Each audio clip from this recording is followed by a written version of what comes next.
Hello everyone, this is Vishal from मध्याह्न defence academy. तो अपनी जो सीरीज़ चली है बच्चे, अपनी SPI 2025 उसको रिज्यूम करेंगे। तो आज जो टॉपिक हमने करने वाले हैं वो इम्पॉर्टेंट टॉपिक है, नाम है आपका क्वाड्रेटिक इक्वेशन। और इस चैप्टर का कहीं ना कहीं रिलेशन है बच्चे आपका कौन से चैप्टर के साथ, आपका पॉलिनोमियल्स के साथ। और पॉलिनोमियल्स में भी स्पेसिफिक अगर मैं बात करूं तो क्वाड्रेटिक पॉलिनोमियल। जब हमने, आपको याद होगा मैंने आपको एक काम भी दिया था कि आपने क्या करना है, पॉलिनोमियल को रिवाइज करना है। जो पॉलिनोमियल हम कर चुके हैं चैप्टर, उसको क्या करना है, रिवाइज करना है। क्योंकि आधे से ज़्यादा चैप्टर क्वाड्रेटिक इक्वेशन किस में कवर हो जाता है, पॉलिनोमियल में। बस नाम का डिफरेंस है, वहाँ पे आप जीरोज ऑफ पॉलिनोमियल बोलेंगे, यहाँ पे आप क्या बोल दोगे, रूट्स ऑफ क्वाड्रेटिक इक्वेशन। तो दोनों में एक रिलेशन है जो हमें समझना है इस चैप्टर में। और कहीं ना कहीं इसके लिए आपको इंपॉर्टेंट है कि पहले क्या समझ आना चाहिए, पॉलिनोमियल्स। तो पॉलिनोमियल्स को हमने कैटेगराइज किया था दो टाइप्स में, जैसा कि आपको याद होगा, on the basis of their terms and on the basis of their degree. तो जब डिग्री के बेसिस पे कैटेगराइज किया था और उसमें सेकंड पॉइंट हमारे पास आया था जिसमें वेरिएबल की हाईएस्ट पावर कितनी होगी, 2, तो उसको नाम दिया था हमने क्वाड्रेटिक पॉलिनोमियल। और उस क्वाड्रेटिक पॉलिनोमियल से ही कहीं ना कहीं क्या निकालेंगे, हम क्वाड्रेटिक इक्वेशन को निकालेंगे। और बाद में जो भी उसके कंसेप्ट होंगे वो सारे के सारे आज हम डिस्कस करने वाले हैं। और हो सकता है कि नेक्स्ट लेक्चर में हम क्या डिस्कस करें, उसके प्रीवियस ईयर्स क्वेश्चंस या जो भी MCQs हैं, MCQs राउंड आपका होगा। तो मैं कोशिश करूंगा, हो सकता है आपका लेंथी बने थोड़ा सा ये वाला लेक्चर, तो मैं डिस्क्रिप्शन सारी एक लेक्चर में कंप्लीट करने की कोशिश करूंगा। क्योंकि मैक्सिमम चीज़ें आपने पॉलिनोमियल्स में सीखी हैं, तो इसको मैं शॉर्टकट में निपटा सकता हूँ। जो बच्चा पॉलिनोमियल सीख के आया होगा उसको ज़्यादा दिक्कत नहीं होगी क्वाड्रेटिक को अंडरस्टैंड करने में। तो चैप्टर का नाम है बच्चे क्वाड्रेटिक इक्वेशन। एंड पहले हम इसकी इंट्रोडक्शन के ऊपर चलते हैं। और इंट्रोडक्शन में सिंपल, अगर मैं सिंपल वे में आपसे बात करूं तो हुआ क्या कि हमने क्वाड्रेटिक पॉलिनोमियल पढ़ा और वहां पे डेफिनेशन क्या पढ़ी थी कि पॉलिनोमियल जिसमें वेरिएबल की पावर क्या हो, 2, और उसकी एक जर्नल फॉर्मेट भी हमने सीखा था कि ax² + bx + c is an quadratic polynomial. उसी को क्या बोल दिया हमने, क्वाड्रेटिक पॉलिनोमियल बोल दिया, जिसमें वेरिएबल की हाईएस्ट डिग्री 2 थी और a b c any real numbers थे। तो पहला डेफिनेशन आई थिंक वही है। फर्स्ट डेफिनेशन आप देखोगे, a polynomial of the form, एक पॉलिनोमियल है जो किस फॉर्म का हो, ax² + bx + c where a, b, c are real numbers and x is the real variable is called quadratic polynomial। उसी को ही quadratic polynomial बोला है ना। तो ये डेफिनेशन हमने कहाँ पे सीखी थी, पॉलिनोमियल्स में भी सीखी थी। तो अब इसमें हम ओनली स्पेसिफिक किसके ऊपर टारगेट करेंगे बच्चे, only target on quadratic polynomial.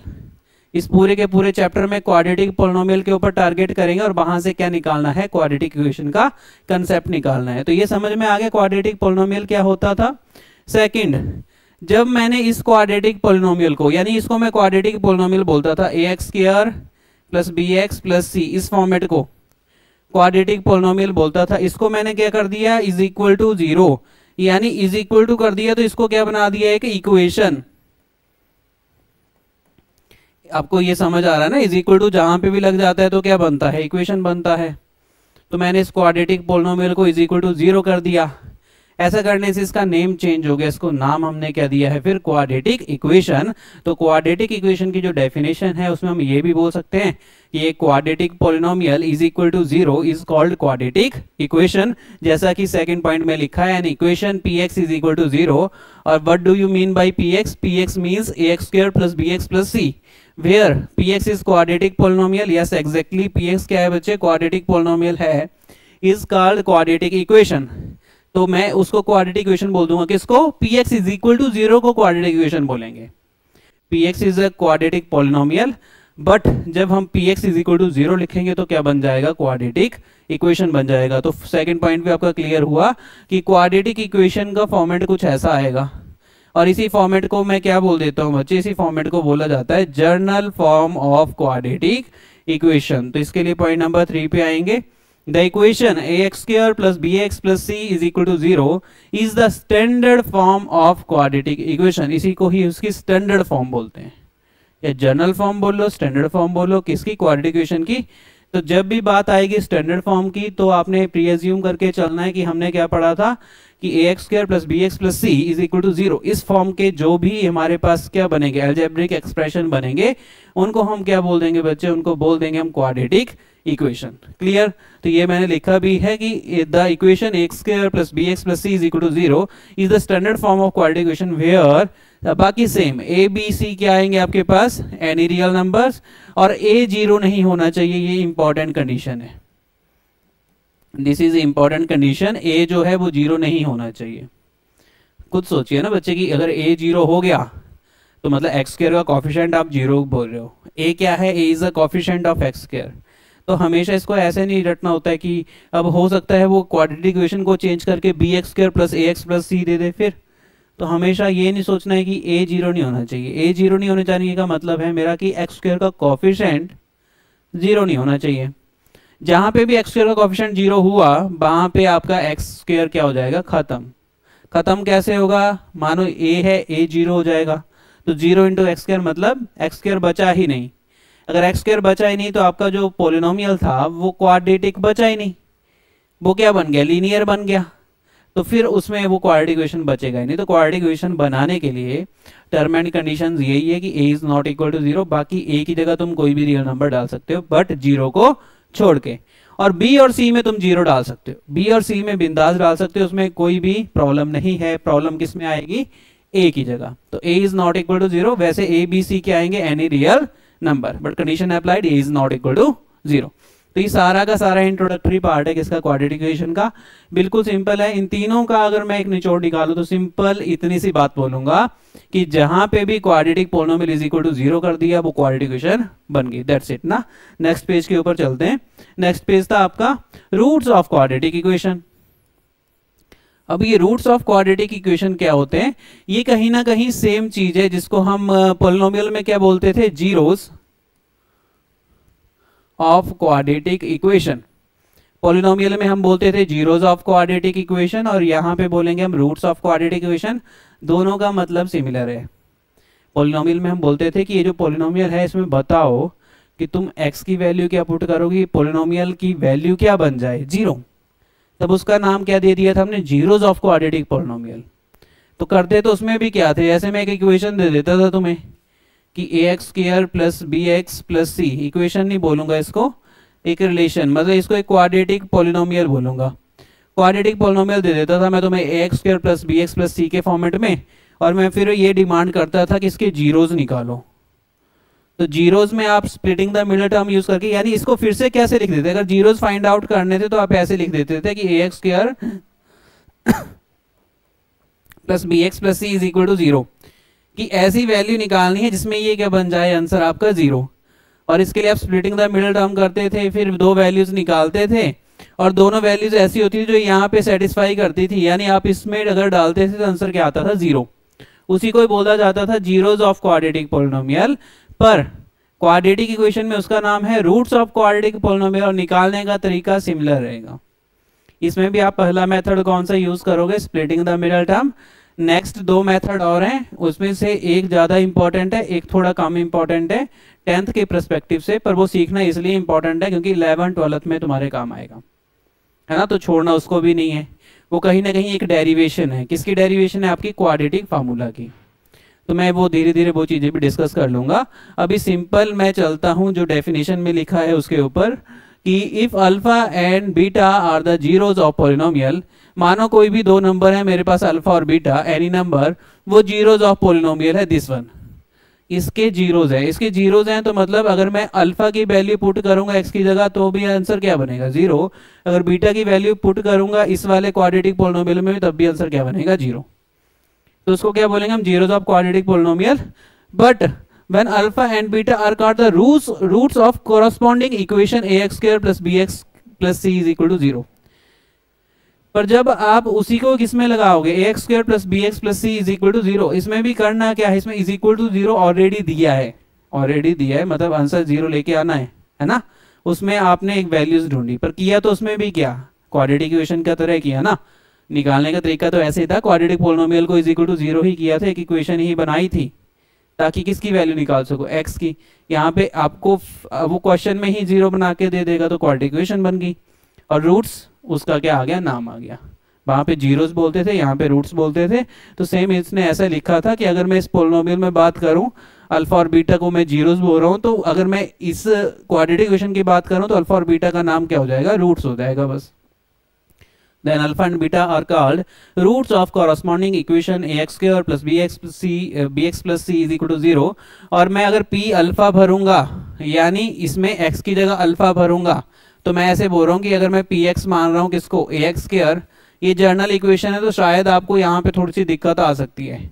पर जब आप किसको देखोगे, जब आप रिजल्ट को देखोगे मतलब क्वेश्चन लगाओगे तो इजी लगेगा ये वाली सारी चीजें, है ना। तो एक क्वाड्रेटिक इक्वेशन मैंने ली, इसका मतलब मैं पी अल्फा भरूंगा, पी अल्फा का मतलब है A alpha square plus B alpha plus C, तब भी आंसर 0 बनेगा क्योंकि वो रूट्स है ना। मैंने खुद बोला है कि अल्फा और बीटा क्या है आपके पास, रूट्स हैं। रूट्स हैं तो वो पक्का उसको क्या करेंगे, सेटिस्फाई करेंगे इक्वेशन को, और ऐसा करने से भी आंसर क्या आएगा, 0 आएगा। और क्वेश्चन में तुम्हें देखेगा अल्फा की जगह कोई नंबर होगा, बीटा की जगह भी कोई क्या होगा, नंबर होगा ना, तो वो इजीली तुम्हें दिख जाएगा। तो ये रूट्स ऑफ क्वाड्रेटिक इक्वेशन का कंसेप्ट क्लियर है क्या, कि रूट्स क्या होते हैं, रूट्स यानी ऐसी वैल्यूज जो उस इक्वेशन को क्या करें, क्वाड्रेटिक इक्वेशन को सेटिस्फाई करें। इट्स मींस आंसर आना चाहिए left hand side is equal to right hand side, कोई भी ऐसी वैल्यू। उसके लिए तुम थोड़ा सा अपने दिमाग के ऊपर जोर डाल के भी वैल्यूज निकाल सकते हो, है ना। और इसमें भी पोलिनोमियल वाला कंसेप्ट सेम है कि जब मैं ऐसा बोलता था क्वाड्रेटिक पोलिनोमियल में एट मोस्ट 2 जीरोस आएंगे, तो मैं सेम चीजें अभी भी आपके साथ यही रिपीट कर रहा हूं कि जो क्वाड्रेटिक इक्वेशन होगी उसमें एट मोस्ट 2 रूट्स आएंगे, है ना, एट मोस्ट 2 रूट्स आएंगे। ज्यादा से ज्यादा 2 रूट्स बन सकते हैं क्वाड्रेटिक इक्वेशन के, और कम से कम कोई भी नहीं। और वो वाले केस भी हम डिस्कस करेंगे कि कब 2 रूट्स बनते हैं, कब एक ही रूट बनता है, और कब कोई भी रूट नहीं बनता। कोई भी रूट ना बनने से मेरा मतलब होता है कोई भी रियल रूट्स नहीं बनता, है ना। तो बोर्ड में अगर आपने पढ़ा होगा तो रिलेट कर पा रहे होंगे जो मैं चीजें अभी बोल रहा हूँ। तो पहले तो रूट्स का कंसेप्ट आपको क्लियर होना चाहिए कि रूट्स क्या होते हैं। और रूट्स को जनरली मैं सोल्यूशन ऑफ क्वाड्रेटिक इक्वेशन भी बोलता हूँ। रूट्स निकालो, सोल्यूशन निकालो, एक ही बात है, नाम अलग अलग है। A method to find the roots of quadratic equation, कुछ मेरे पास मेथड हैं जो किस लिए यूज करूंगा मैं, रूट्स निकालने के लिए। एक क्वाड्रेटिक इक्वेशन दी होगी, उसको सोल्यूशन निकालना है, मतलब रूट्स निकालने हैं, उसके लिए बेसिक 3 मेथड्स हैं। फर्स्ट मेथड हमने पोलिनोमियल में डिस्कस किया था, बड़े अच्छे से डिस्कस किया है मैंने, तो वहां पे उसका बेसिक अच्छे से देखना। आप यहाँ पे मैं एक क्वेश्चन करवा दूंगा तो वो आप रिलेट कर पाओगे, ठीक है। तो और वैसे भी आपको आधे से ज्यादा बच्चों को ये आता होगा क्योंकि ये छोटी क्लासेस में हम कर लेते हैं, छोटी क्लासेस में इंट्रोड्यूस करवा दिया जाता है बच्चे को। 8th क्लास में आई थिंक ये वाला मेथड आपको पता होता है, splitting the middle term method. तो splitting the middle term method का सेकंड जो नाम है उसको फैक्टराइजेशन मेथड भी बोलते हैं। फैक्टराइजेशन मेथड, क्योंकि इसमें आप फैक्टर बनाते हो इसलिए इसका नाम क्या है, फैक्टराइजेशन मेथड। दोनों में से कोई भी एक नाम आप यूज कर लेना। सेकंड है completing the square method, third है क्वाड्रेटिक फार्मूला। और ये जो क्वाड्रेटिक फार्मूला है ये हर एक बच्चे को याद भी होता है। जब भी मैं ऐसे बोलता हूँ क्लास में कि बच्चे क्वाड्रेटिक फार्मूला बताओ, तो बच्चे बोलते हैं एक्स की वैल्यूज आती है -b plus minus under root B square minus 4ac upon 2a। पर अगर मैं कभी पूछ लूं कि ये क्वाड्रेटिक फार्मूला आया कहां से, ये क्वाड्रेटिक फार्मूला आया कहां से, तो वो मैक्सिमम बच्चों को पता नहीं होता। इसकी डेरिवेशन भी देखेंगे, कहीं ना कहीं ये जो क्वाड्रेटिक फार्मूला आया था ये कंप्लीटिंग द स्क्वायर मेथड की एप्लीकेशन है। कंप्लीटिंग द स्क्वायर मेथड से ही हमने क्या निकाला है बच्चे, क्वाड्रेटिक फार्मूला को निकाला है। और काम तीनों का क्या है, तीनों जो फंडे हैं ना, ये तीनों फार्मूले, इनका काम सिर्फ इतना है, रूट्स को निकालना। सबसे बेस्ट रहता है आप किसका यूज करो, फैक्टराइजेशन मेथड का। पर कई बार ऐसा होता है कि जो 2 पेयर हमने ढूंढने होते हैं ना, जो मल्टीप्लाई करके this one result they, add करके दिस वन रिजल्ट दे, है ना, वो हम इजीली ढूंढ नहीं पाते। अगर नहीं ढूंढ पाओगे, अब हमारा माइंड किस में चलेगा, ज्यादातर इंटीग्रल वैल्यूज में चलता है। अगर फ्रैक्शनल वैल्यू की बात करो तो उतना हमारा माइंड कैपेबल नहीं होता कि आप वो ढूंढ सको नंबर्स। अगर ढूंढ पाओगे तो काफी अच्छी बात है, अगर नहीं ढूंढ पा रहे तो उसका अल्टरनेट है। अल्टरनेट क्या है, तुम क्वाड्रेटिक फार्मूला से भी क्वेश्चन को कर सकते हो। आंसर दोनों में क्या आएंगे, सेम आएंगे। तो आपको दोनों फार्मूला का पता होना जरूरी है, क्योंकि क्वाड्रेटिक इक्वेशन का ये जो क्वाड्रेटिक फार्मूला है इसका एक प्लस पॉइंट ये भी है कि मैं बिना क्वेश्चन को सॉल्व किए ये भी बता सकता हूं कि आपके roots of nature of roots कैसे बन रहे हैं। नेचर ऑफ रूट्स का मतलब कि आपके रूट्स कैसे आएंगे, क्या वो रियल आएंगे और रियल और इक्वल आएंगे, रियल और अनइक्वल आएंगे, या आपके पास इमेजिनरी रूट्स बनेंगे, वो सारा का सारा मैं यहाँ से निकाल लेता हूँ। तो ये अलग एक बहुत इंपॉर्टेंट चीज है, तो इसके ऊपर अलग अलग से डिस्कशन करेंगे। फर्स्ट आपका जो मेथड है वो है splitting the middle term method.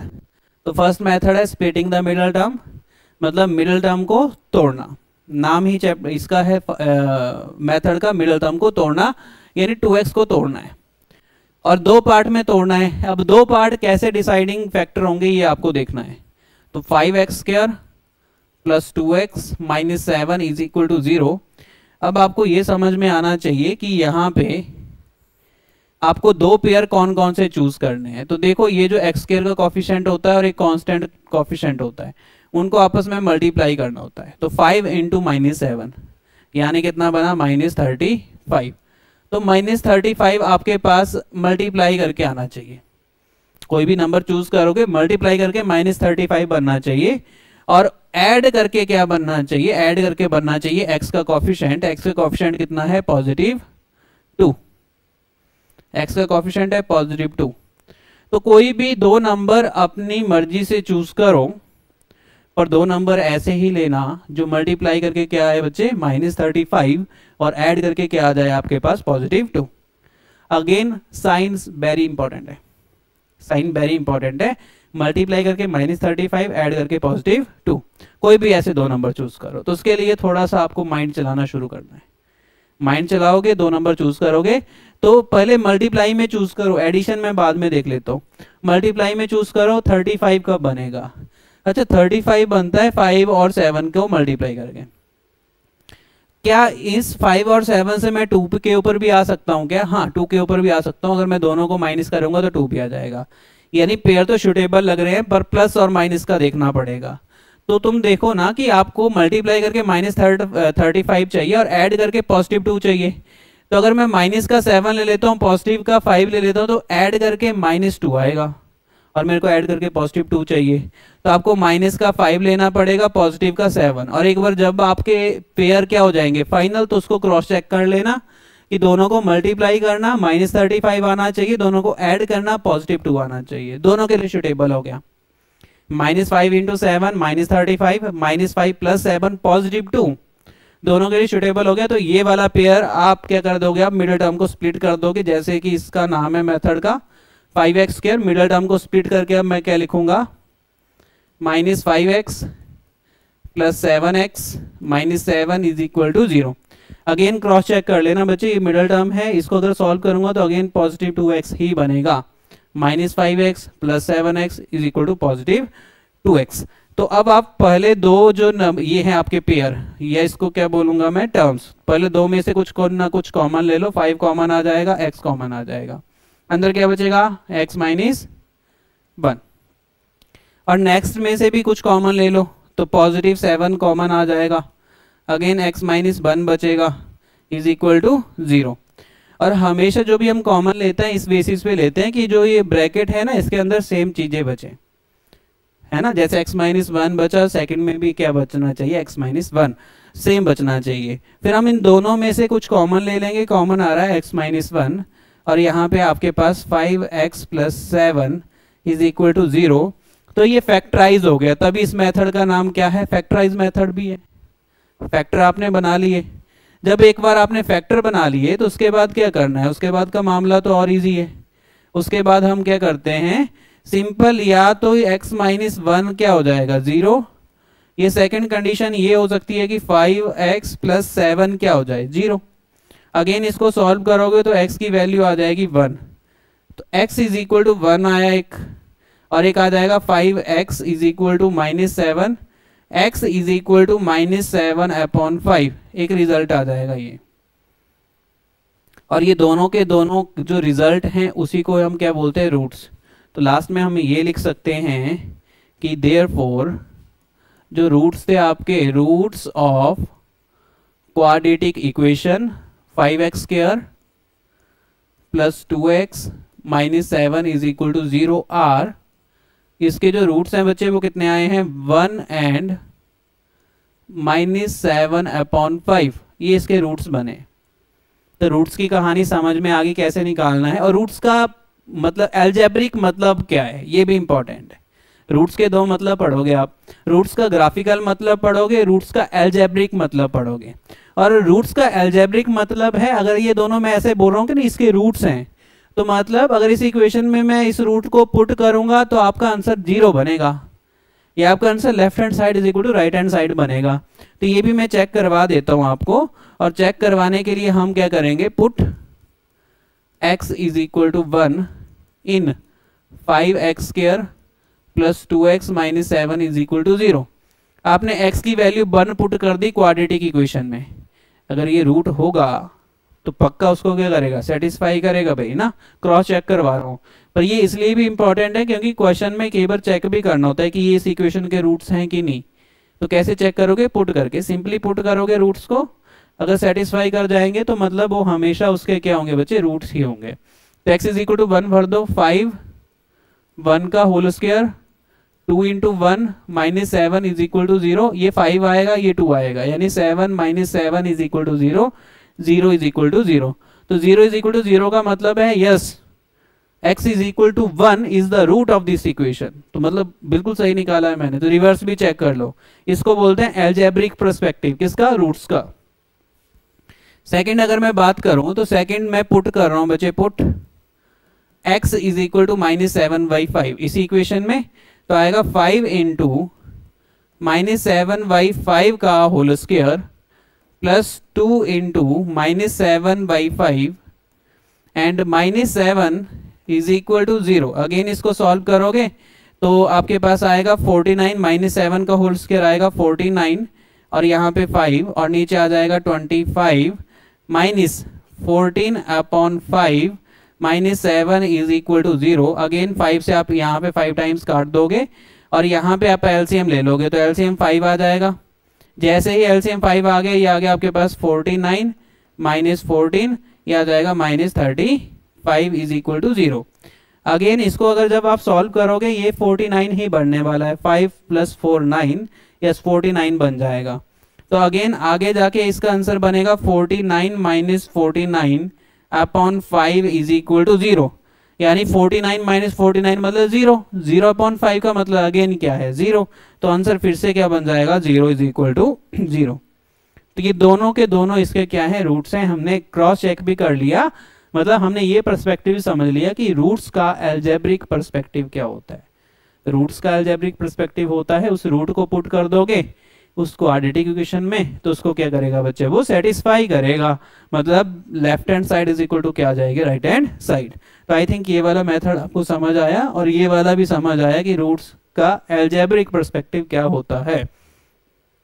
तो अब याद रखना, मैं यही क्वेश्चन करूंगा 3 तरीकों से, आंसर सेम आएंगे, 1 एंड -7/5। तो कंप्लीटिंग द स्क्वायर मेथड, और ये इंपॉर्टेंट है 11th 12th के लिए, कहीं ना कहीं बहुत इंपॉर्टेंट है। मैं 10th के लिए इसको ज़्यादा इंपॉर्टेंट नहीं मानूंगा, क्योंकि कहीं ना कहीं आप चीज़ें निकाल लोगे, दूसरे मेथड से ही निकालोगे। तो पर बोर्ड के लिए इक्वली इंपॉर्टेंट है, मतलब बोर्ड में अगर मैं 11th 12th की बात करूं तो इक्वली इंपॉर्टेंट है। और वैसे भी अगर बहुत लेंथी क्वेश्चन मैं बनाऊं, थोड़ा सा मतलब यूज़ करना पड़े तुम्हें दिमाग का, कंप्लीट द स्क्वायर बनाना पड़े किसी भी इक्वेशन को, तो वहाँ पे भी इक्वली इंपॉर्टेंट है। तो इसको करना कैसे होता है, तो इसको करने की कुछ मेथड है। पहला जो मेथड है उसमें मैं लिखूंगा कि कोफिशिएंट ऑफ x² हमेशा बच्चे पॉजिटिव बन करना है, अगर नहीं है तो करना है। करना कैसे है वो तरीका भी हम सीखेंगे। पहला जो मेथड वाला जो स्टेप है वो स्टेप यही है कि कोफिशिएंट ऑफ x² के करना है पॉजिटिव 1। सेकंड, आपका right hand side of quadratic equation is equal to 0। Quadratic equation की राइट हैंड साइड भी 0 होनी चाहिए, ठीक है। थर्ड आप क्या करोगे, कोफिशिएंट ऑफ x लोगे, जो भी कोफिशिएंट ऑफ x होगा उसको डिवाइडेड बाई 2 कर दोगे, और जो भी इसका रिजल्ट आएगा उसका क्या कर दोगे, स्क्वायर। ये ही टर्म आपको ऐड भी करनी है एंड सब्ट्रैक्ट भी करनी है, ये बहुत ही इंपॉर्टेंट है। कोफिशिएंट ऑफ एक्स लो, उसको डिवाइड बाई 2 करो, जो भी आंसर आएगा वो ऐड भी करना है, सब्ट्रैक्ट भी करना है, ठीक है। अब सेम चीज़ें ऐड करोगे सब्ट्रैक्ट करोगे इक्वेशन के एक ही साइड में तो कोई भी फर्क नहीं पड़ता, क्योंकि आपको पता है इक्वेशन है इज इक्वल टू लगा है। अगर मैं दोनों साइड सेम अमाउंट ऐड करूं तब भी कोई फर्क नहीं पड़ेगा, इक्वलिटी क्या रहेगी सेम। दोनों साइड निगलेक्ट करूं तब भी सेम रहेगी, या मैं एक साइड ऐड और सब्ट्रैक्ट दोनों इकट्ठा कर दूं तब भी एक ही बात है। तो ये चीजें हम करेंगे। और फोर्थ जो आएगा वो आता है making the perfect square.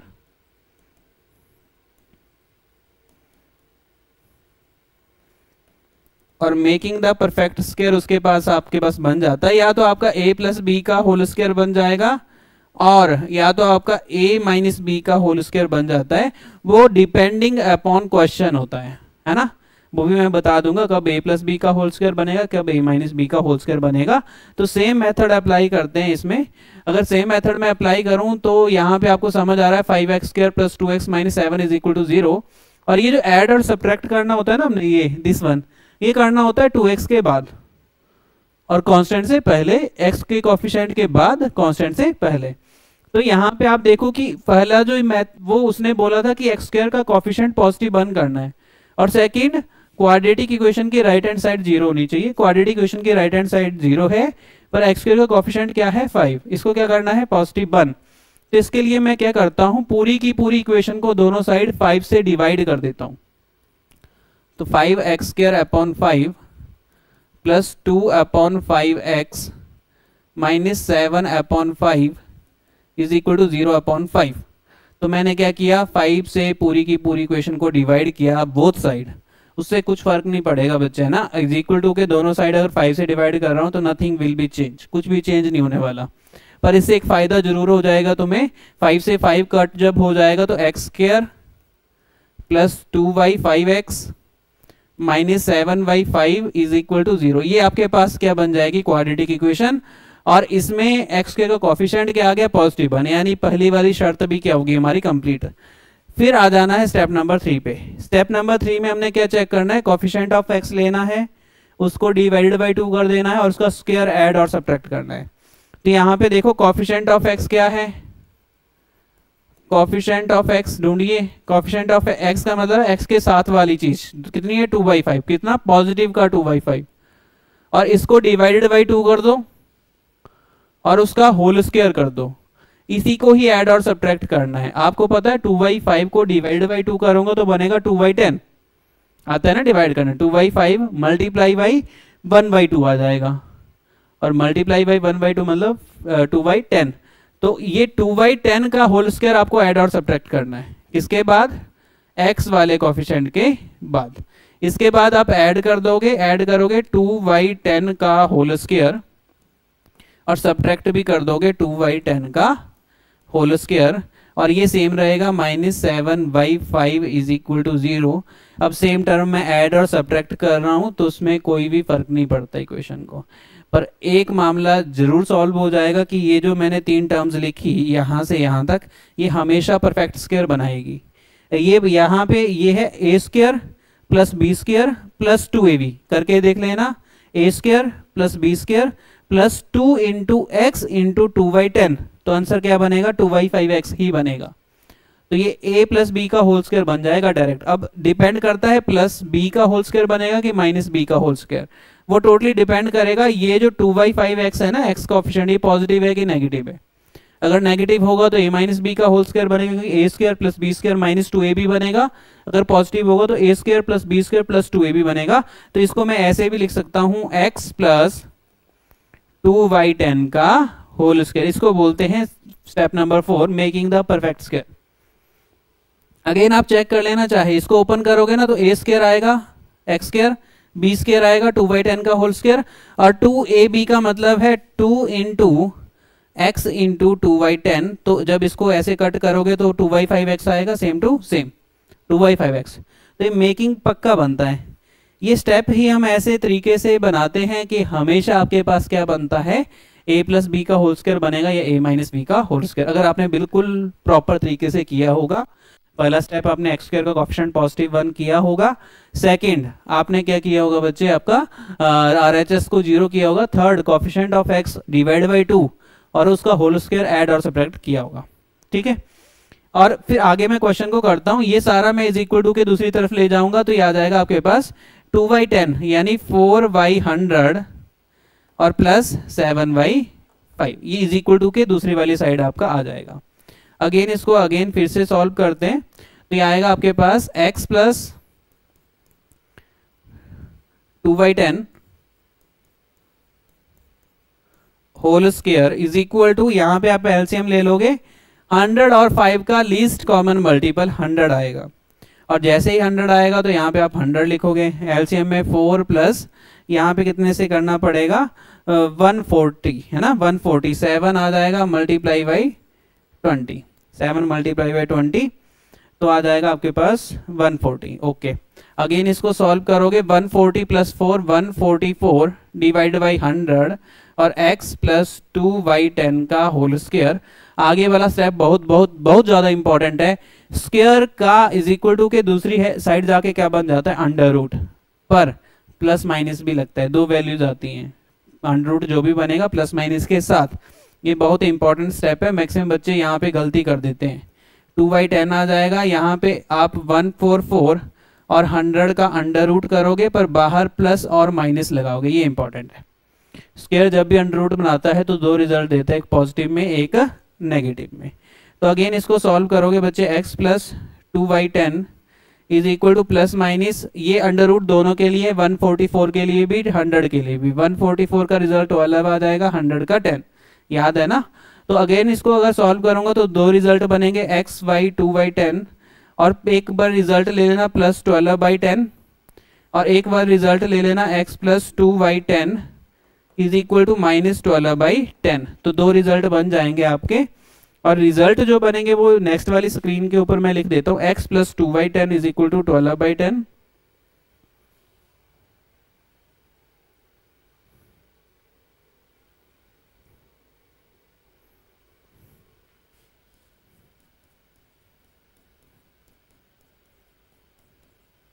Second क्या था,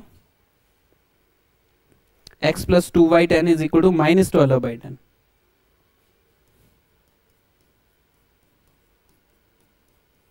इसको सॉल्व करेंगे, अगर ये इस साइड जाएगा तो बनेगा x is equal to 12/10 minus 2/10। Again आपका डिनोमिनेटर सेम है 10, ऊपर आ जाएगा आपके पास 10, 12 माइनस 2 मीन्स 10, 10 से 10 कैंसिल, x की वैल्यू आ जाएगी 1। तो फर्स्ट ये आंसर आएगा। सेकेंड अगर मैं बात करूं इस वाले में तो x is equal to minus 12/10 minus 2/10। Again solve करोगे 10 इज एलसीएम, माइनस 12 माइनस 2 तो माइनस 14/10। अगेन सॉल्व करो 2 से कट तो माइनस 7/5।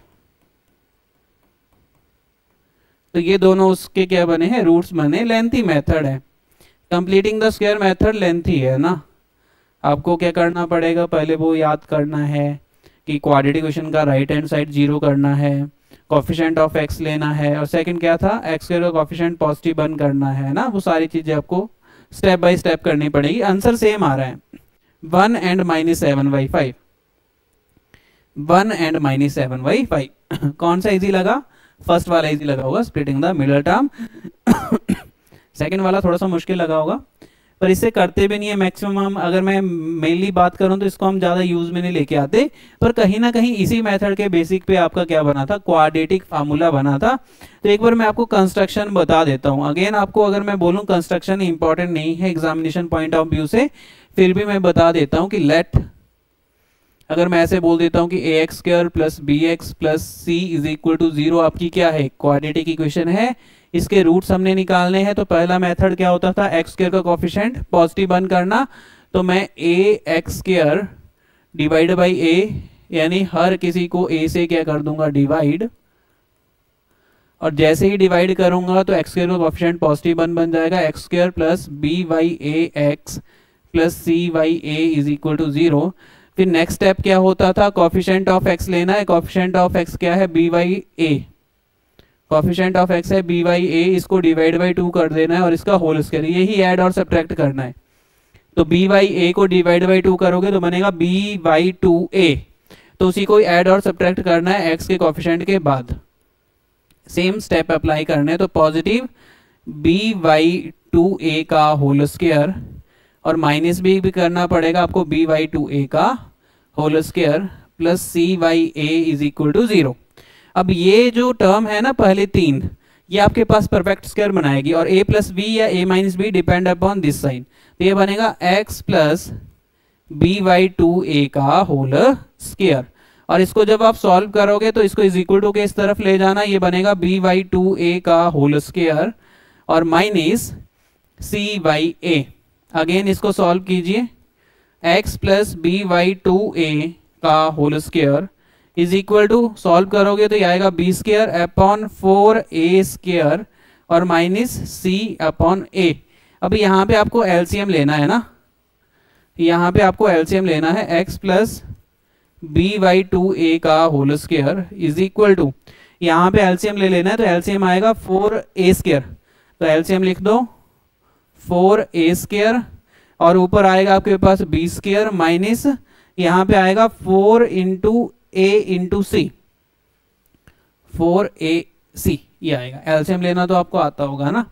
फिर मैं क्या करूंगा, स्क्वायर को हटा के अंडर रूट लगा दूंगा और स्क्वायर को हटा के जब मैं अंडर रूट लगाऊंगा तो साथ में क्या लगाना है, प्लस माइनस भी लगाना है, आपको मैंने बताया था v square minus 4ac upon 4a square और साथ में आ जाएगा प्लस माइनस। अब ये अंडर रूट किसका है, ऊपर वाले का भी है नीचे वाले का भी है, तो दोनों के मैं अलग अलग अंडर रूट कर देता हूं। अगर ऊपर वाले का अंडर रूट करोगे तो वो क्या दिखेगा तुम्हें, बहुत सिंपल सा तुम्हें क्या दिखेगा, b square minus 4ac upon, इसका अंडर रूट करोगे तो 4 का अंडर रूट 2 a स्क्वायर का a, तो इसको डायरेक्ट मैं 2a लिख देता हूं। अगेन आप देख रहे हो x की वैल्यू निकालनी थी तो x आ जाएगा, ये प्लस 2 भी यहाँ पे जाके माइनस बी बाई 2a बन जाएगा plus minus under root B square minus 4ac upon 2a। और कहीं ना कहीं इसी को ही क्या बोला है बच्चे, हमने क्वाड्रेटिक फार्मूला बोला है, क्योंकि ये तो हमने जनरल इक्वेशन के ऊपर अप्लाई किया। आप सेम इसको अप्लाई कर दोगे किसके ऊपर, क्वेश्चंस के ऊपर। अगेन आपको ए बी सी की वैल्यू वहां पे आइडेंटिफाई करनी पड़ेगी। A is a coefficient of x square, B is a coefficient of X, C is a constant term. तो ऐसे ये बना था। इसको अगेन आप थोड़ा सा और सिंप्लीफाई करो तो एलसीएम भी ले सकते हो, 2a दोनों में कॉमन था, तो इसको ऐसे भी लिख देते हैं कई बार कि minus B plus minus under root B square minus 4ac और एलसीएम लेके डिवाइड बाई 2a। तो ऐसे लिखोगे तब भी चलेगा। ये भी क्या है आपका क्वाड्रेटिक फार्मूला, यहाँ पे लिख देता हूं, a is coefficient of x square, b is coefficient of x और c is your constant term. तो आई थिंक क्लियरिटी आ जाएगी, है ना।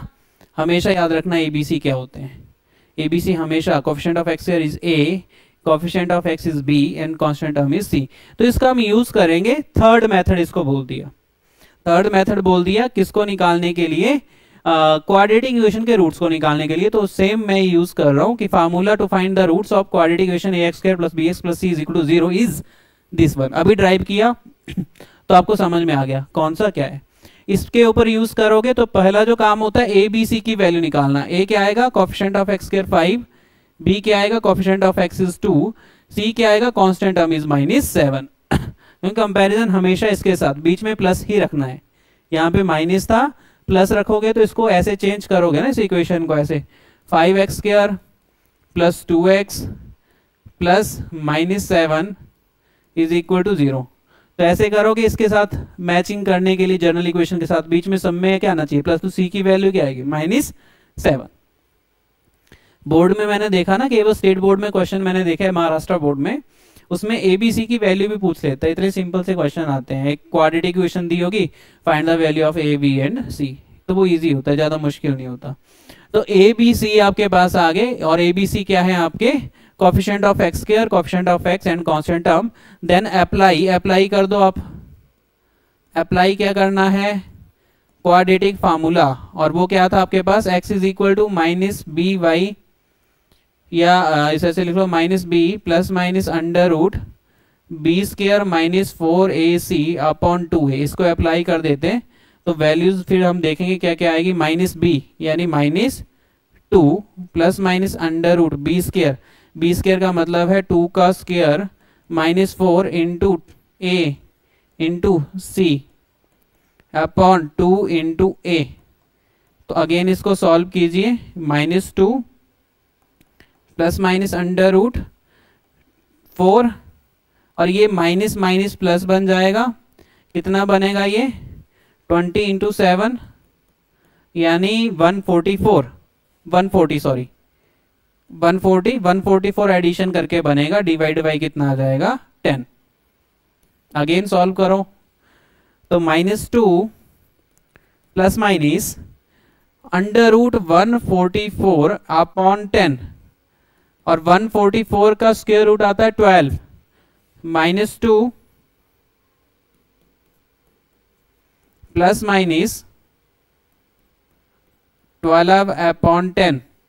तो दो रिजल्ट बनेंगे, एक पॉजिटिव के साथ बना लेना माइनस 2 प्लस 12 अपॉन 10 और एक माइनस के साथ बना लेना माइनस 2 माइनस 12 अपॉन 10।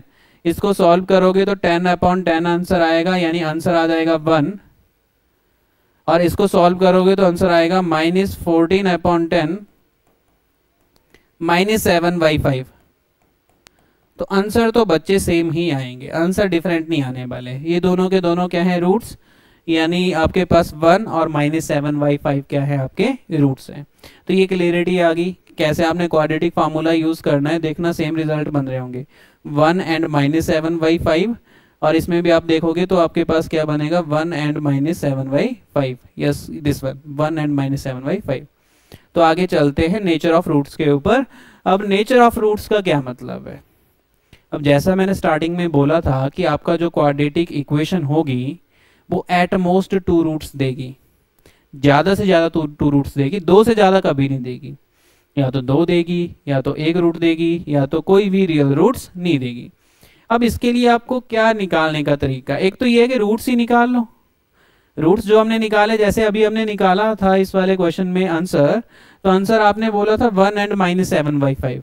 तो ये दोनों के दोनों रियल नंबर्स हैं, तो मैं ऐसा बोल सकता हूँ ये दोनों के दोनों रूट्स रियल हैं एंड अनइक्वल हैं।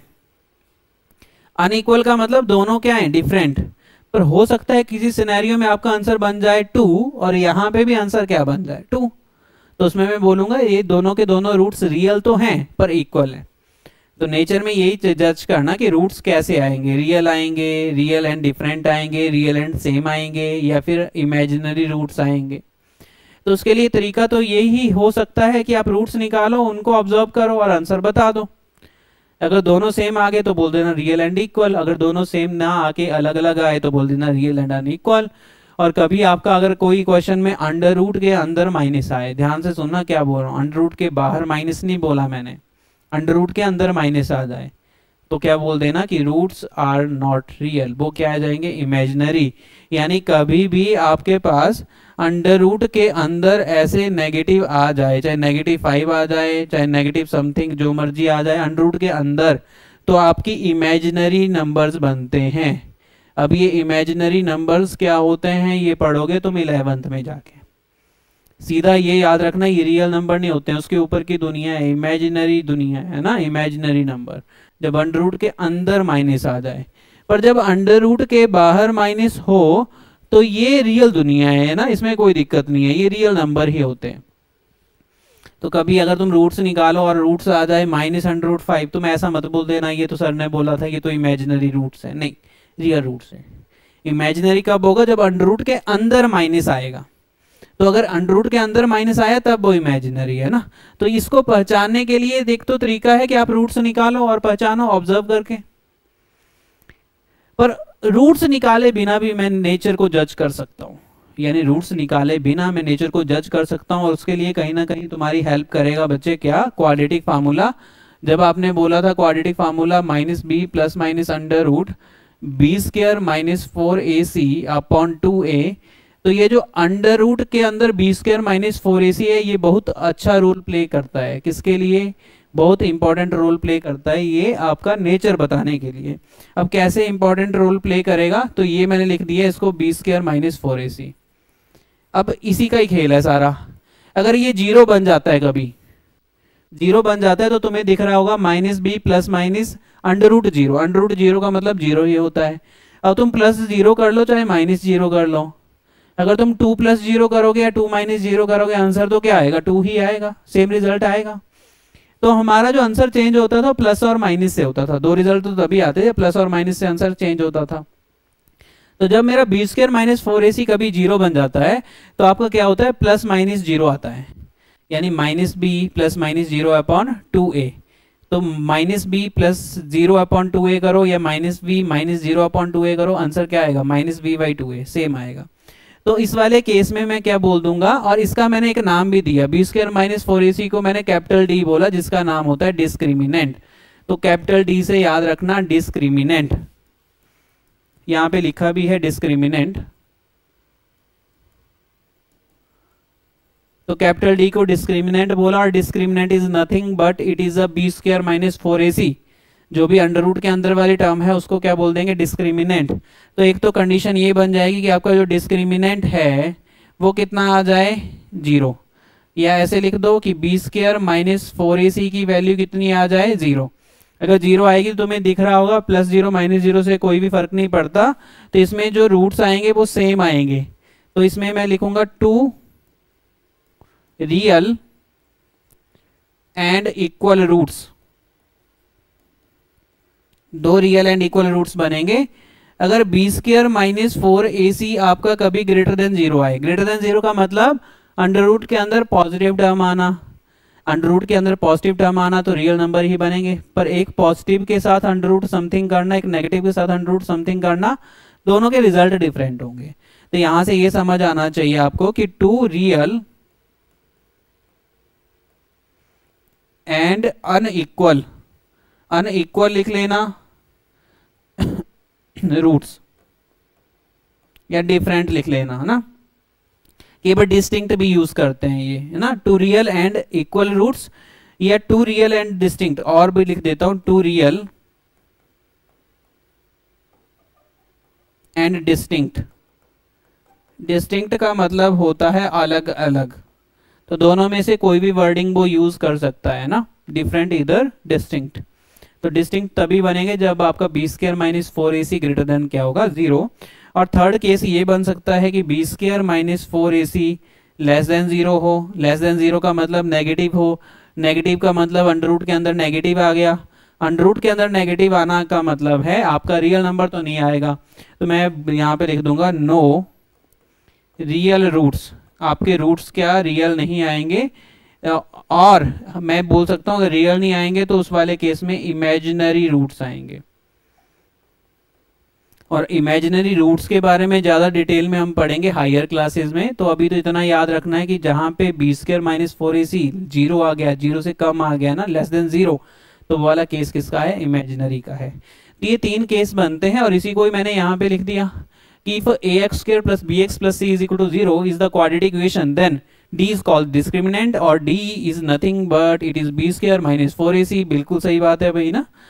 और देन नेक्स्ट में हमने किया कि अगर d की वैल्यू ग्रेटर देन 0 हो जाती है, मतलब ये वाला case b square minus 4ac is greater than 0, तो आपके रूट्स जो आएंगे वो रियल आएंगे और साथ में अनइक्वल आएंगे। रियल और अनइक्वल, रियल भी होंगे और अलग अलग होंगे।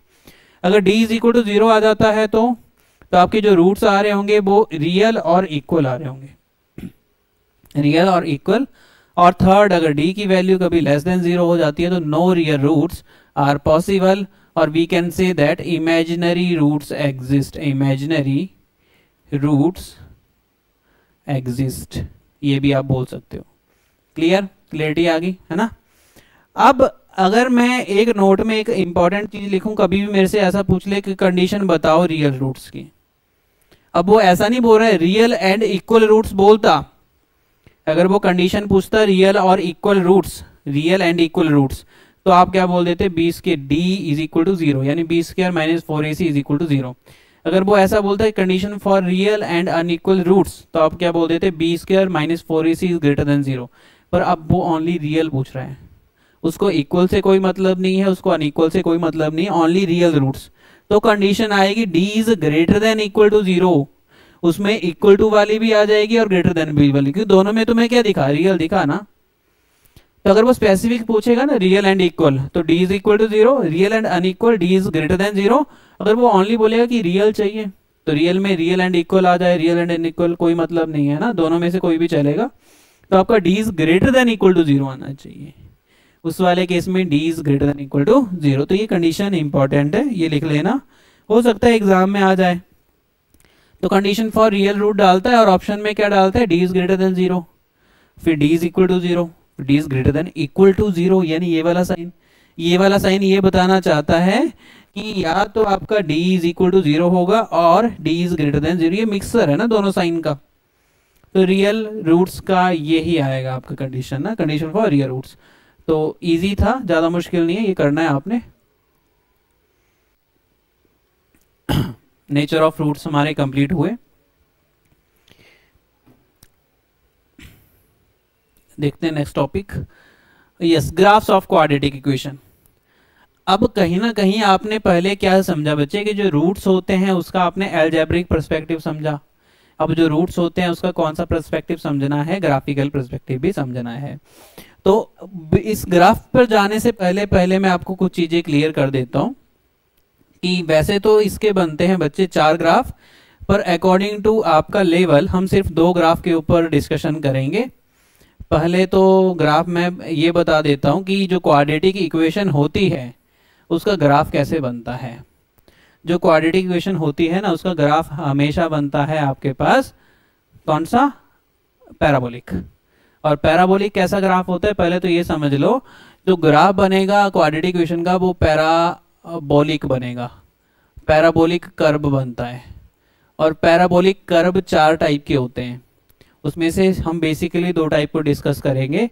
या तो कर्व बनेगा कुछ ऐसे, या तो कर्व बनेगा कुछ ऐसे, या तो कर्व बनेगा कुछ दिस वन इस तरीके से, या तो कर्व बन जाएगा आपका कुछ इस तरीके से। तो ये सारे के सारे क्या होते हैं, पैराबोलिक कर्व होते हैं। हमारे काम के ये दोनों ही हैं।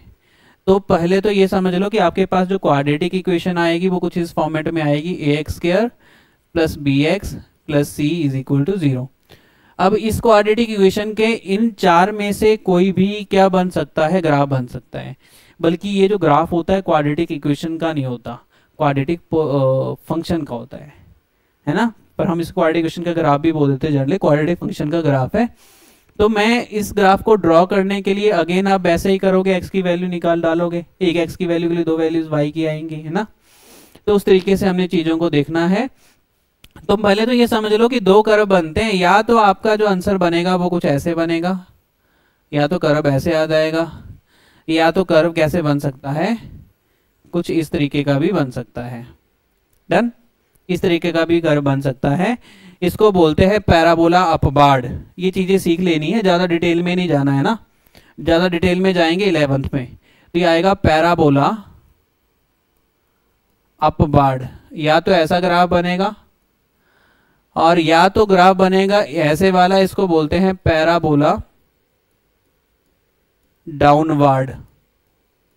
बस ये इंपॉर्टेंट है कि आपका पैराबोलिक ही ग्राफ बनता है क्वाड्रेटिक में। अब पैराबोला अपवार्ड बन सकता है, पैराबोला डाउनवर्ड बन सकता है, पैराबोला राइट वाला बन सकता है, पैराबोला लेफ्ट वाला बन सकता है। राइट और लेफ्ट मैं नहीं करवा रहा हूँ क्योंकि उसके रिलेटेड क्वेश्चन बनेंगे नहीं, क्वेश्चन बनते हैं इस टाइप के। फिर भी आपको थोड़ा सा अगर हिंट चाहिए तो हिंट मैं दे दूंगा ना। तो पैराबोला अपवार्ड आ गया, पैराबोला डाउनवर्ड आ गया। अब जब भी आपका जो पैराबोला है वो अगर 2 पॉइंट्स के ऊपर एक्स एक्सिस को कट करेगा, तो ये जो दोनों पॉइंट्स होंगे, ये वाला पॉइंट P1, ये वाला पॉइंट P2, ये आपका लोकेशन ऑफ रूट्स होती है, रूट्स ऑफ क्वाड्रेटिक इक्वेशन। जो आप रूट निकाल रहे थे ना 2 वैल्यूज, वो 2 वैल्यूज ग्राफ के अकॉर्डिंग पता भी क्या है, वो ग्राफ के अकॉर्डिंग आपका point of intersection between x axis and your parabola है। जहां पे भी पैराबोला और एक्स एक्सिस आपस में इंटरसेक्ट कर रहे होंगे वो ही वो वैल्यूज होंगी दोनों। यानी जैसे हमने पहले एक 1 निकाला था -7/2, तो उसका मतलब ये था कि उसका एक जो पॉइंट आएगा वो 1,0 आएगा और एक उस साइड होगा -7,0। तो उस तरीके से तो ये जो भी पॉइंट्स होते हैं यही होते हैं लोकेशन ऑफ रूट्स। अगर मैं यहाँ पे बात करूं तो यहाँ पे ये P1 ये P2 ये दोनों के दोनों क्या आएंगे, location of roots of quadratic equation. अच्छा ये तो डिस्कस किया नहीं कि पैराबोला अपवार्ड कब बनेगा, पैराबोला डाउनवार्ड कब बनेगा। अगर आपके पास a की वैल्यू ग्रेटर देन 0 होगी तो पैराबोला अपवार्ड बनता है। ये क्वेश्चन में दी होगी सारी की सारी चीजें, जनरल फॉर्मेट में लिख रहा हूं। a की वैल्यू ग्रेटर देन 0 यानी पॉजिटिव तो पैराबोला अपवार्ड बनेगा। अगर a की वैल्यू लेस देन 0 होगी तो पैराबोला कौन सा बनाना है, डाउनवार्ड बनाना है। Condition is this. और अगर वो तुमसे पूछ ले कि आपका पैराबोला y एक्सिस को कहां कट कर रहा है, आपका पैराबोला y एक्सिस को कहां कट कर रहा है, तो y एक्सिस को कट करेगा इस वाले पॉइंट के ऊपर, और इसके कोऑर्डिनेट का भी पूछ ले तो इसके कोऑर्डिनेट हमेशा 0, c आते हैं। 0, c एक बार ही कट करेगा वो ना। अगर मैं यहाँ पे बात करूं तो इस वाले पॉइंट के ऊपर वो कट कर रहा है, ये आएगा 0, c। और ये c कहां से आएगा, c आएगा कंपैरिजन से। जो भी इक्वेशन दी होगी उसमें जो c आएगा वो 0, c बना देना। तो इसको बाई इंटरसेप्ट भी बोलते हैं कि आपका जो पैराबोला है बाई एक्सिस को कहां कट करेगा। तो इसको 0, c बोलो या इसको क्या बोल दो, बाई इंटरसेप्ट। बहुत इंपॉर्टेंट चीजें लिखवा रहा हूं मैं ना, बहुत ज्यादा इंपॉर्टेंट चीजें। इसको भी क्या बोलना है, वाई इंटरसेप्ट। आगे जाके काम आएंगे तुम्हारे, और अगर एग्जाम में नहीं आए तो 11th में आ जाएंगे, है ना। एग्जाम में भी आ सकते हैं, एमसीक्यूज हैं तो एमसीक्यूज में पूछ सकते हैं। तो ये समझ में आया, upward parabola a is greater than 0, downward parabola a is less than 0। और अगर आप मैं बात करूं राइट साइड वाला पैराबोला, ऐसे शॉर्टकट में बता देता हूं, राइट साइड वाला पैराबोला कब बनेगा और लेफ्ट साइड वाला पैराबोला कब बनेगा, तो इट्स डिपेंडिंग अपॉन, अगेन यहाँ पे भी a is greater than equal to 0 होगा, यहाँ पे a क्या होगा, लेस देन इक्वल टू 0। इसमें a इज ग्रेटर देन 0, इसमें a इज लेस देन 0। पर इसमें आप क्या देख रहे हो, पूरी की पूरी क्वाड्रेटिक इक्वेशन x में है, इसमें क्वाड्रेटिक इक्वेशन y में होगी, यानी ऐसे दी होगी a² plus by plus c is equal to 0। तो y में आएगी तो y एक्सिस का मतलब x की तरफ ये करना, ओपन राइट और लेफ्ट बनाने। अगर इसकी बात करूं तो यहाँ पे ay² plus by plus c is equal to 0, इतना सा फर्क होता है दोनों में। अगर x में क्वाड्रेटिक है तो अपवार्ड और डाउनवार्ड वाला बनेगा, y की क्वाड्रेटिक है तो लेफ्ट और राइट वाला बनेगा। लेफ्ट और राइट में अपवार्ड वाला a की वैल्यू ग्रेटर देन 0, डाउनवार्ड वाला a की value less than 0, right hand side वाला b a की वैल्यू आपका अगेन क्या ग्रेटर देन 0, और आपका लेफ्ट साइड वाला a की वैल्यू लेस देन 0। तो आई थिंक ये भी क्लियरिटी आ गई। इसके अलावा एक और चीज इसमें बहुत इंपॉर्टेंट है, और वो इंपॉर्टेंट ये है कि अगर मैं वर्टेक्स निकालूं, वर्टेक्स ऑफ द पैराबोला, तो वर्टेक्स क्या आती है पैराबोला की, दिस पॉइंट, जहां पे भी कर्व ऐसे होता है ना, आपका डिक्रीज जा रहा है फिर इंक्रीज होना शुरू हो गया, तो ये जो पीक वाला पॉइंट होता है इसको वर्टेक्स बोलते हैं, वर्टेक्स। और वर्टेक्स के जो कोऑर्डिनेट होते हैं उसको निकालने का भी तरीका है। जैसे आपने बोला ना बाई इंटरसेप्ट निकालने का तरीका 0, c, तो ये आएगा आपके पास -by2a -dy4a, ये वर्टेक्स को निकालने का तरीका है, -by2a -dy4a। अब निकालोगे कैसे, सारी की सारी वैल्यू मिलेंगी तुम्हें क्वाड्रेटिक इक्वेशन से। तुम b भी निकाल सकते हो, a भी निकाल सकते हो, तुम d भी निकाल सकते हो, d का मतलब डिस्क्रिमिनेंट, a भी निकाल सकते हो। तो उससे आपका एक क्या आ जाएगा, कोऑर्डिनेट आ जाएगा। तो मतलब जब ये सारी चीजें आ जाएंगी ना तो आप इजीली एक क्वाड्रेटिक इक्वेशन का ग्राफ ड्रॉ कर सकते हो। और सेम अगर मैं बात करूं इसका वर्टेक्स कहाँ बनेगा, ये वाला इसका पीक पॉइंट है, ये वाला इसका वर्टेक्स बन जाएगा। तो यहाँ पे मैं लिख देता हूँ वर्टेक्स, और वर्टेक्स आ जाएगा आपके पास -by2a -dy4a, ये वर्टेक्स बन जाएगा। तो वर्टेक्स भी निकाल सकते हो। और अगर कोई ऐसा बोलेगा कि आपकी पैराबोला की, ये जो पैराबोला है इसकी मिनिमम वैल्यू क्या आएगी, तो एक्सट्रीम तो कितनी भी आ सकती है, ऊपर जाके इनफाइनाइट तक जा रहा है, मतलब इसकी बहुत ज़्यादा बड़ी बड़ी वैल्यूज आ सकती हैं, यानी इसकी आउटपुट इन्फिनिट है, पर इसका जो इनपुट है, मतलब इनपुट मतलब लीस्ट वैल्यू तो यहीं से ही आएगी, और इससे ज़्यादा तो नहीं आने वाली। तो ये वाली वैल्यू जो होगी ये वाली लीस्ट वैल्यू होगी, और ये जो पॉइंट होगा आपके पास यानी y वाला -dy4a, तो -dy4a इसकी मिनिमम वैल्यू होगी। तो अगर पैराबोला आपका बनेगा अपवार्ड तो उसमें मिनिमम वैल्यू आती है, और अगर मैं बोलूं आपका पैराबोला बनेगा डाउनवर्ड, तो इसमें लीस्ट मतलब नीचे वाले नेगेटिव वाली बहुत सारी वैल्यूज आ जाएंगी तो पैराबोला डाउनवर्ड के चक्कर में आपकी जो ये वैल्यू बनती है ये वाली, यानी यहाँ पे लिख देता हूँ -dy/4a, वो आपको क्या देता है बच्चे, मैक्सिमम वैल्यू देता है। तो ये भी चीजें थोड़ी सी इंपॉर्टेंट है। तो ये जो मैंने की पॉइंट्स लिखे अभी हाईलाइट करके, ये सेम टू सेम मैंने पीछे एक्सप्लेन किए हैं, ठीक है। तो की पॉइंट्स यहाँ से समझो और इसकी एक्सप्लेनेशन आप यहाँ से देखो।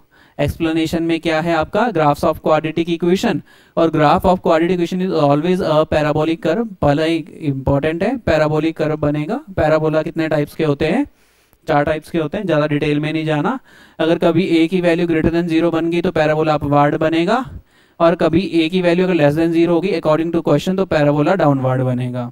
Third, the points when graphs cut the x axis, ऐसे पॉइंट जहां पे ग्राफ आपका एक्स एक्सिस को कट करे वो वाले पॉइंट ही क्या होते हैं, location of the roots of quadratic equation. तो जो रूट्स तुम निकाल लेते थे उसका ग्राफिकल पर्सपेक्टिव समझ में आ गया, यानी जहां पे आपका जो ग्राफ है वो एक्स एक्सिस को कट करता है वो ही क्या आता है आपके पास, रूट्स आते हैं, location of roots in the graphical perspective.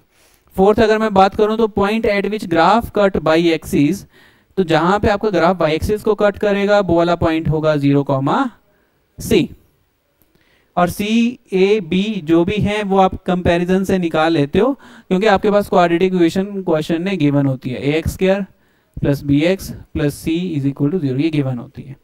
Fourth point समझ आ गया। Fifth point, coordinate of the vertex, vertex के कोऑर्डिनेट्स जो आते हैं वो आते हैं -b/2a और कॉमा -d/4a। यहाँ पे d का मतलब है डिस्क्रिमिनेंट,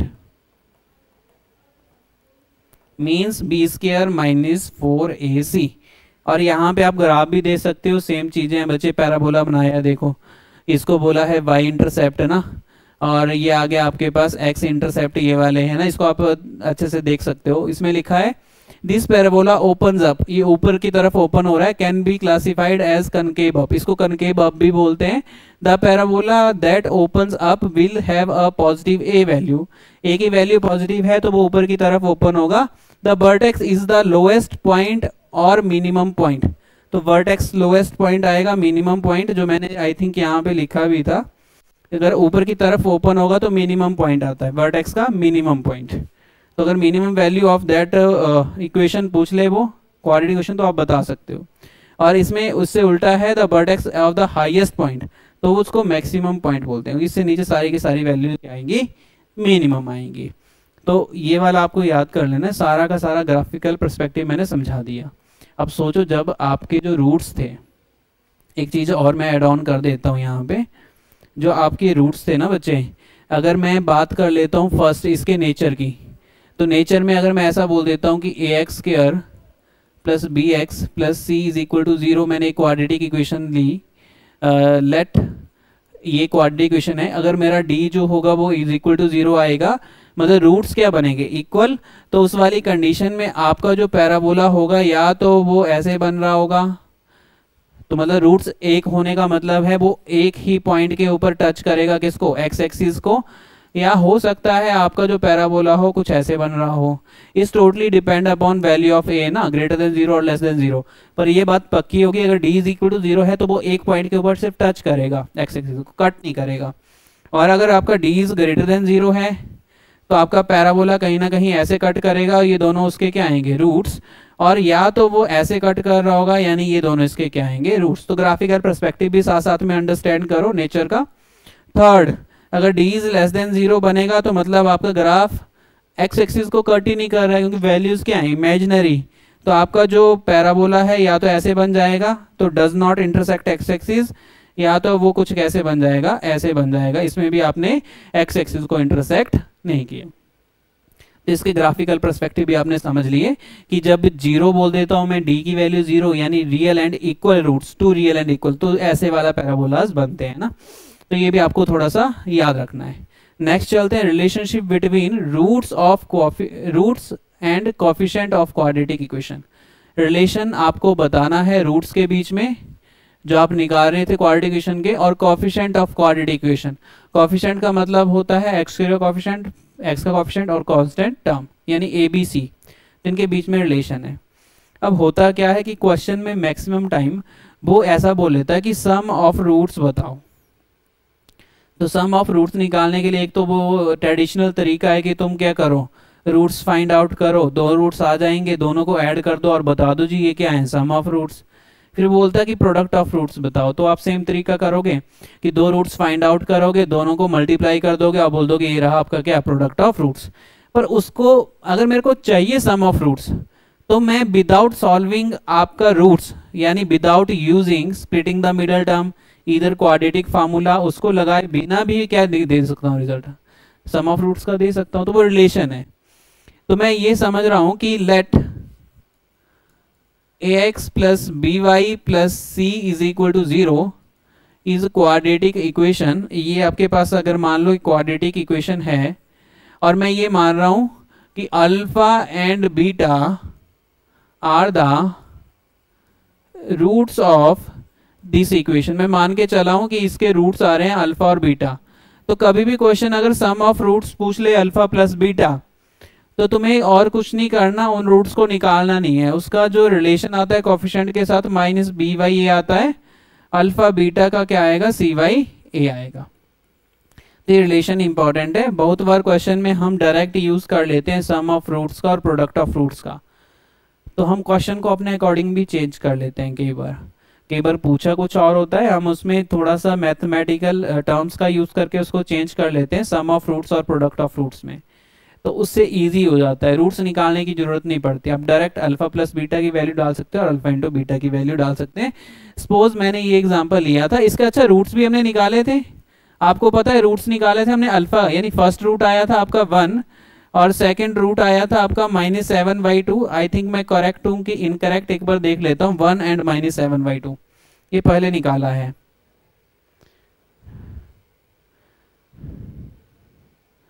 1 एंड -7/5 है ना, -7/5, तो ये -7/5 है, निकाला है पहले ये वाला, ये बीटा मानना था। अगर ये दोनों मेरे रूट्स आए तो मैं क्या कर रहा हूं, मैं सम ऑफ रूट्स पूछ रहा हूं आपसे अल्फा प्लस बीटा की वैल्यू। अब आप अल्फा प्लस बीटा इन दोनों को ऐड करोगे और ऐड करके रिजल्ट दोगे। तो ऐड करने से अच्छा है, मेरे को रिलेशन पता है माइनस बी वाई ए, वो लगा दो। और इस वाले केस में b क्या है 2, तो -2/a, तो -2/5 आ जाएगा डायरेक्ट अल्फा प्लस बीटा। करके देख लेना, -2/5 ही बन रहा होगा। अगर मैं बात करूं यहाँ पे अल्फा इंटू बीटा, तो उसके रिलेशन है c/a। c/a का मतलब यहाँ पे c कितना है -7 और a कितना है 5, तो -7/5 डायरेक्ट इसकी वैल्यू बनेगी अल्फा इंटू बीटा की। इसको क्रॉस चेक भी कर सकते हो आप, इनको अगर मैं ऐड कर देता हूं तो ये बनेगा 1 -7/5, एलसीएम ले लोगे 5, यहाँ पे आएगा 5 - 7, तो आंसर आ जाएगा -2/5, यानी सेम आंसर आ रहा है जो किसके साथ आया है, इस रिलेशन के साथ। अगर दोनों को मल्टीप्लाई करूंगा तो 1 × -7/5, तो आंसर अगेन कितना आएगा -7/5। पर इससे इजी हो गया। अगर मैं ऐसे कर देता ना ट्रेडिशनल मेथड के साथ, तो पहले रूट निकालो दोनों को ऐड करो, या फिर आप रूट निकालो दोनों को मल्टीप्लाई करो, तभी आप क्या बता पाओगे, सम ऑफ रूट्स बता पाओगे और प्रोडक्ट ऑफ रूट्स। पर अगर रिलेशन पता है तो सीधा ही विदाउट निकालना है ना, ये अल्फा और बीटा की वैल्यू सच में ना निकाल के आप डायरेक्ट यूज कर सकते हो -b/a और c/a का। तो -b/a भी आ जाएगा, c/a भी आ जाएगा, बस डायरेक्ट आंसर बन रहे हैं। और इसका बहुत ज़्यादा यूज़ करेंगे हम क्वेश्चंस के अंदर, क्योंकि हम जो पूछा गया हो उसको चेंज कर लेते हैं हमेशा सम ऑफ रूट्स और प्रोडक्ट ऑफ रूट्स में। उसमें कुछ ट्रांसफॉर्मेशन है, और ट्रांसफॉर्मेशन आपने कहाँ पढ़ी है बच्चे, वो पढ़ी है आपने पॉलिनोमियल में। यहाँ पे भी करवा दूंगा, मैं एक्सप्लेन नहीं करूँगा पर बता दूंगा कि ये ट्रांसफॉर्मेशन आपकी लग सकती है। तो इस तरीके से सम ऑफ रूट्स और प्रोडक्ट ऑफ रूट्स आप निकालोगे किसी भी क्वाड्रेटिक इक्वेशन के। तो आई थिंक ईजी है, ये भी ज़्यादा मुश्किल नहीं था ना। अब ख़त्म होने वाला है, ज़्यादा बचा नहीं है मेरे पास करवाने के लिए। Conversion in terms of alpha beta and alpha plus beta. अब होता है कई बार वो एक क्वाड्रेटिक इक्वेशन दे देता है, वो ऐसे बोल देता है कि क्वाड्रेटिक इक्वेशन है ax² + bx + c = 0, और वो बोलेगा तुम फाइंड आउट करो alpha square plus beta square क्या आएगा। किसकी वैल्यू फाइंड आउट करो, और साथ में ये भी बोल देगा कि alpha and beta are the roots of this equation, इस इक्वेशन के रूट्स हैं आपके अल्फा एंड बीटा। आपको alpha square plus beta square find out करना है। तो इसके लिए आपको अगर ट्रेडिशनल के साथ जाना है तो चले जा सकते हो, पर उसमें जाने का कोई फायदा नहीं है। मैं क्या करूंगा, alpha square plus beta square को मॉडिफाई करूंगा सम ऑफ रूट्स और प्रोडक्ट ऑफ रूट्स में। अभी तक मैं सम ऑफ रूट्स लगा नहीं सकता हूं यहाँ पे, उसके लिए मेरे को अल्फा प्लस बीटा चाहिए। ये alpha square plus beta square है, तो मैं इसको थोड़ा सा चेंज करूंगा। मैं लिखूंगा कि alpha square plus beta square को मैं ऐसे भी लिख सकता हूँ, अल्फा प्लस बीटा का होल स्क्वायर और माइनस 2 अल्फा बीटा। अब ऐसे क्यों लिख सकता हूं, ऐसा इसलिए लिख सकता हूं क्योंकि इसको जब आप सॉल्व करोगे ना तो ये आएगा A square plus B square plus 2ab और माइनस 2ab, ये तो कैंसिल हो जाएंगे, तो अगेन क्या बचेगा, alpha square plus beta square. बस लिखने का तरीका चेंज है ना, alpha square plus beta square लिख लो या अल्फा प्लस बीटा का whole square minus 2 alpha beta लिख लो, दोनों का मतलब क्या है, बिल्कुल सेम टू सेम है। तो ये मैंने एक्सप्लेनेशन आपको बहुत अच्छे से करवाई है पोलिनोमियल में, तो वहां पे आपने विजिट करो, उसको देखो। अभी मैं इन 4 फार्मूला के साथ आपको छोड़ के जा रहा हूँ ना, ये 4 फार्मूले ये आपको याद करने हैं, कन्वर्जन है। जब भी alpha square plus beta square बोलो तो उसको मैं लिख सकता हूँ अल्फा प्लस बीटा का whole square minus 2 alpha beta, और अब अल्फा प्लस बीटा की जगह मैं क्या यूज कर लूंगा, माइनस बी बाई ए, और अल्फा बीटा की जगह यूज कर लूंगा सी बाई ए। तो आप डायरेक्ट इसकी वैल्यू निकाल सकते हो, फिर और ज्यादा इजी हो जाएगा ना, सीधा सम ऑफ रूट्स आ रहा है, सीधा प्रोडक्ट ऑफ रूट्स आ रहा है, तो इजी है, उसमें चेंज ही कर दिया बस। अगर alpha cube plus beta cube कहीं पे आपको दिखे तो उसको आप ऐसे भी लिख सकते हो कि अल्फा प्लस बीटा का whole cube minus 3 alpha beta bracket में अल्फा प्लस बीटा। क्यों लिखेंगे इसको, जब भी आप सॉल्व करोगे तो अगेन आपके पास क्या बनेगा, alpha cube plus beta cube ही बनेगा। पर ऐसे चेंज करने का फायदा क्या हुआ कि आपको अल्फा प्लस बीटा की वैल्यू डायरेक्ट मिल जाएगी माइनस बी बाई ए, यहाँ पे अल्फा बीटा की जगह सी बाई ए डाल दोगे, यहाँ पे अगेन आप माइनस बी बाई ए का यूज कर लोगे। और थर्ड में है आपके पास अल्फा माइनस बीटा का होल स्क्वायर, इसका मतलब है आप अल्फा माइनस बीटा का होल स्क्वायर लिखो या उसको चेंज कर लो अल्फा प्लस बीटा का whole square minus 4 alpha beta में, तो तब भी आ जाता है। तो आप इजीली निकालोगे, alpha plus beta minus B by A डाल दोगे और alpha beta C by A, और सेम ये रहा है ना। तो आपको ये सारी की सारी चीजें याद करनी है। और ये जो फार्मूला है इसको कहाँ से ड्राइव किया गया था, यहीं से ही ड्राइव किया गया था। तो इसकी एक्सप्लेनेशन आप पोलिनोमियल में देख सकते हो, वहां पे मैंने एक्सप्लेन किया था कैसे ये फार्मूला डिजाइन हुआ है, तो आप वहां से सीख सकते हो ना। तो ये आपको समझ में आया क्या। और एक चीज मैं और इसमें एडिशनल तुम्हें देके जा रहा हूं कि कभी भी अगर ये डिफरेंस ऑफ रूट्स पूछ ले, वैसे तो आपको प्लस में समझ आ गया, यानी पीछे ही लिखवा देता हूं, अल्फा प्लस बीटा तुम्हें समझ में आया, अल्फा इंटू बीटा समझ में आ गया। अगर वो अल्फा माइनस बीटा पूछ ले डिफरेंस ऑफ रूट, तो उसके लिए एक फार्मूला भी होता है अंडर रूट डी वाई ए या माइनस डी वाई ए, कुछ ऐसा होता है। या इसको ऐसे नहीं याद करना तो उससे करो, छोड़ो इसको परे, आप उसको ऐसे चेंज कर लिया करो, यहां से निकाल लिया करो, यहां से ही निकाल लिया करो, है ना। जो भी इसका आंसर आएगा बाद में उसका अंडर रूट कर देना, तो अल्फा माइनस बीटा की वैल्यू आ जाएगी, तो वो आप निकाल सकते हो डिफरेंस ऑफ रूट्स में। तो ये 4 कन्वर्जन आपको याद होनी चाहिए, बहुत काम की चीजें काम आएगी आपके। देन नेक्स्ट आपके पास क्या है, कंस्ट्रक्शन, ये लास्ट टॉपिक है क्या, यस लास्ट टॉपिक है। Construct quadratic equation if roots are given. अगर मानो अभी तक हमने क्या सीखा, क्वाड्रेटिक इक्वेशन गिवन थी, उसके रूट्स निकालना सीखे। अब मैं आपको रूट्स दे दूंगा और आपसे डिमांड करूंगा कि इस रूट्स को यूज करके आप क्वाड्रेटिक इक्वेशन को निकालो। तो उसके लिए सेम मेथड है जैसे पोलिनोमियल में सीखा था कि अगर जीरोस गिवन हो और आपको क्वाड्रेटिक पोलिनोमियल कंस्ट्रक्ट करना हो तो सेम ही आता था, बस यहाँ पे इज इक्वल टू नहीं आता था। तो सेम टू सेम कंसेप्ट है। अगेन आप x square minus sum of roots कर दोगे, और सम ऑफ रूट्स का मतलब है अल्फा प्लस बीटा, वो हम डायरेक्ट निकाल लेते हैं और साथ में प्रोडक्ट ऑफ रूट्स कर देते हैं इज इक्वल टू 0। तो ईजी है। अगर मैं ऐसा बोल देता हूँ अल्फा और बीटा 2 रूट्स हैं, आप इन दोनों रूट से क्वाड्रेटिक इक्वेशन लिख के बताओ, आप क्या करोगे, एक्स स्क्वायर माइनस आप दोनों को ऐड कर दोगे रूट्स को, sum of roots X plus product of root is equal to 0। इसमें इज इक्वल टू 0 एक्स्ट्रा आ जाता है जब क्वाड्रेटिक इक्वेशन बनानी हो। इज इक्वल टू 0 नहीं आएगा तो वो क्वाड्रेटिक पोलिनोमियल बनेगा। तो सेम केस हम डिस्कस कर चुके हैं पोलिनोमियल में, तो ज्यादा टाइम इसके ऊपर भी नहीं लेंगे। यानी यहां तक आपका जो बेसिक था क्वाड्रेटिक इक्वेशन का वो फिनिश हो गया है। जितना भी बेसिक आपके स्टैंडर्ड का था वो मैंने कंप्लीट कर दिया, इससे ज़्यादा नहीं आएगा 10th लेवल पे, है ना। बाकी क्वालिफिकेशन में और भी चीज़ें, ऐसा नहीं है चैप्टर फिनिश हुआ है। अगर आप बड़े लेवल पे करना चाहोगे तो और काफ़ी ज़्यादा चीज़ें हैं इसमें, पर अकॉर्डिंग टू योर लेवल ये फिनिश हो गया, इतना ही है ना। तो उसमें मैंने बोर्ड का जो भी आपका है, चाहे वो स्टेट बोर्ड का है, चाहे वो आपका CBSE बोर्ड का है, जो भी उसमें है उसके अकॉर्डिंग ही आपका क्या आएगा बच्चे, क्वेश्चन पेपर आएगा। क्योंकि एग्ज़ाम 10th ओरिएंटेड ही रहेगा। 11th में आपको एडमिशन चाहिए ना, 10th ओरिएंटेड आपका एग्ज़ाम रहेगा, तो उसमें लेवल भी 10th वाला ही रहेगा। तो इस लेवल के अकॉर्डिंग आपको चीज़ें कर लेनी है। तो जो भी मैंने करवाया वो बहुत इंपॉर्टेंट आज मैंने करवाया है। क्वालिफिकेशन आपका कंप्लीट हुआ। अब जो नेक्स्ट लेक्चर बनेगा आपका वो क्या बनेगा, MCQs का। तो नेक्स्ट लेक्चर में MCQs लेके आएंगे हम। इसमें आई थिंक 25 MCQs हैं हमारे पास। जनरली हम 20 MCQs करते हैं, पर इसके MCQs काफ़ी छोटे छोटे थे, कुछ लेंथी वाले क्वेश्चन भी थे, तो 25 MCQs बनाए हैं हमने। तो 25 MCQs डिस्कस करेंगे क्वाड्रेटिक इक्वेशन के। फिर देन आपका ना जो नेक्स्ट चैप्टर है उसके ऊपर चलेंगे। नेक्स्ट चैप्टर जो रहेगा आपका वो रहेगा AP, अर्थमेटिक प्रोग्रेशन। उसके बाद करेंगे हम कोऑर्डिनेट ज्योमेट्री। तो प्रॉपर सीरीज आपकी चलती रहेगी, पर ध्यान ये रखना है रिवीजन अच्छे से करना है। नोट्स अपने अकॉर्डिंग तैयार करो और रिवाइज करो, क्वेश्चन लगाओ, जहाँ से मिले वहाँ से लगा लो क्वेश्चन। ऑनलाइन आप ऑनलाइन की हेल्प ले सकते हो, कोई भी बुक ले सकते हो जो भी SPI की मार्केट में मिलती है। पर मोस्ट इंपॉर्टेंट मैथमेटिक्स में अगर मैं बात करूँ तो वो है प्रैक्टिस।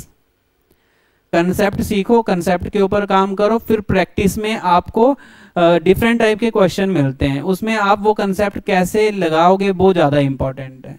तो वो कहीं ना कहीं क्वेश्चन प्रैक्टिस से ही आएगा। तो मैथमेटिक्स में मेरी मेहनत सिर्फ 30% होती है, 70% जो मेहनत है वो बच्चों की मेहनत है। अगर बच्चे खुद से करेंगे तभी ज़्यादा ईजी लगता है मैथमेटिक्स, है ना। तो इसके ऊपर थोड़ा सा ध्यान देना है। बाकी जुड़ने के लिए बहुत बहुत धन्यवाद। थैंक यू सो मच जुड़ने के लिए। जय हिंद, जय भारत।